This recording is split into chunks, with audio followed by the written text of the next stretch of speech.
Bom dia, aqui é Mauro Sala, né, professor do IFSP de Hortolândia. Eu vou gravar mais um videozinho aí falando do famigerado arcabouço fiscal e vou mostrar para vocês como ele é um novo teto de gastos, né? E vou mostrar para vocês por que uma reforma tributária não salvará o investimento público em educação, né? Tem muita gente que ainda bota a fé, né, num aumento da arrecadação para aumentar o aumento das despesas em educação e assim salvar o mínimo constitucional da educação, né, ou o crescimento, ou a proposta dos 10% do PIB para a educação, como apontou a CONAI, né, mas eu vou mostrar que sem derrubar o teto de gastos, qualquer proposta como essa é impossível. Né? E eu vou fazer isso a partir da apresentação que o governo fez ontem, né, do projeto de lei de diretrizes orçamentárias, né, aqui o PLDO de 2025, né, ontem mesmo teve uma coletiva de imprensa, né, onde Paulo Bijo, Seron, setor econômico do governo, apresentou aí alguns dados aí desse projeto de lei de diretrizes orçamentárias. Tá? Eu vou mostrar apenas uma tabela e vou explicar ela a partir da LC 200, né, de 2030 e de 2023, que é o tal do novo, a lei que estabelece um novo regime fiscal sustentável ou arcabouço fiscal, e vou mostrar como ele é um teto de gastos, né? Essa tabela mostra bem o efeito de como não adianta variar a receita, porque o crescimento real tem um limite, ou seja, tem um teto. Né? Então, olha só essa tabela: 3 linhas, muito simples, 4 anos de projeção. Né? Linha 1, variação real da receita, né? Dos 12 meses anterior até junho do ano, até do 12 meses até junho do ano anterior.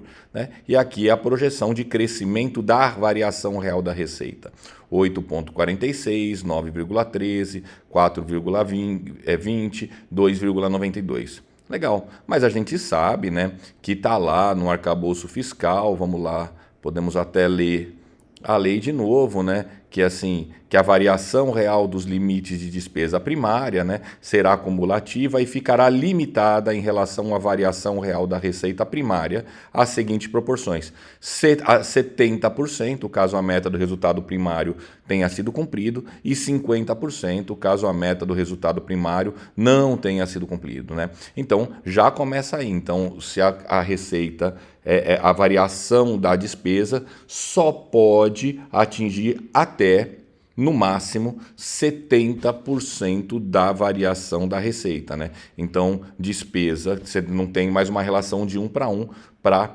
receita e despesa. Você tem a relação de 1 até 0,7, né? No máximo 0,7. Isso aparece aqui, né? 70% da variação real da receita. Então, aplicando ali o artigo 5º da LC 200 de 2023, apesar da receita crescer 8,46% em 2025, 9,13% em 2026, né, segundo a projeção do governo, a despesa poderia crescer no máximo 70% disso. Então, 5,92, 6,39, 2,94. Aí você pode falar assim, pô, mas não está tão ruim a coisa, né? Não está tão ruim a coisa. A coisa cresce, a receita cresce a 8, a despesa cresce a quase 6, né? Mas a gente tem que lembrar aqui que no arcabouço fiscal tem aqui o parágrafo 1º do artigo 5º, que diz que o crescimento real dos limites da despesa primária, nos casos previstos no incisos 1 e 2, ou seja, na variação de até 70% ou até 50%, né, do caput desse artigo, não será inferior a 0,6% ao ano, nem superior a 2,5% ao ano. Né? Então, o que significa isso? Significa que, independentemente da projeção, né, da variação real da receita ser 8,46, independente de 70% de 8,46 ser 5,92, o crescimento real das despesas poderão crescer apenas 2,5%. Né? Então, se a gente dobrar, né, a arrecadação, né, dobrar a receita de um ano para o outro, vamos taxar o super rico, vamos taxar as grandes fortunas, vamos cobrar imposto de quem não paga, vamos acabar com a sonegação fiscal, os cofres vão transbordar de tanta arrecadação.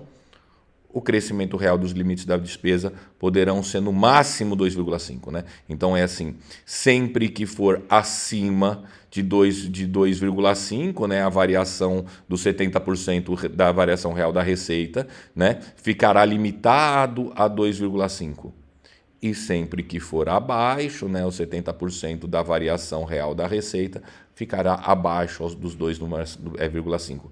A única garantia que nós vamos ter é que sempre teremos aí um crescimento real de 0,6 pontos percentuais de um ano para o outro, né? Então, essa tabela, né, fornecida aqui, ó, pelo próprio Ministério do Planejamento e Orçamento, nas suas leis de diretrizes orçamentárias, mostram bem o impacto do arcabouço fiscal, né? E mostram bem que o arcabouço fiscal é um teto de gastos, né? O teto de gastos do Temer, o crescimento real dos limites da despesa era zero, né? O teto de gastos do Temer era a PEC do fim do mundo, né? Então nós estamos falando aqui de uma lei, né? De um novo teto de gastos que é entre 0,6% e 2,5% melhor que a PEC do fim do mundo, né?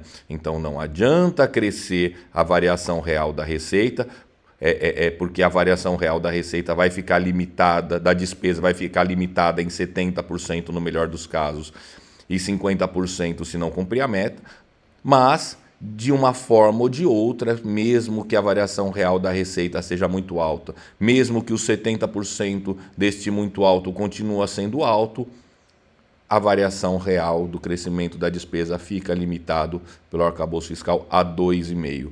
Isso por força da Lei Complementar 230 de agosto de 2023. Então, acho que não tem dúvida e podemos dizer com todas as letras, o novo arcabouço fiscal é um novo teto de gastos. É isso. Obrigado, espero ter contribuído.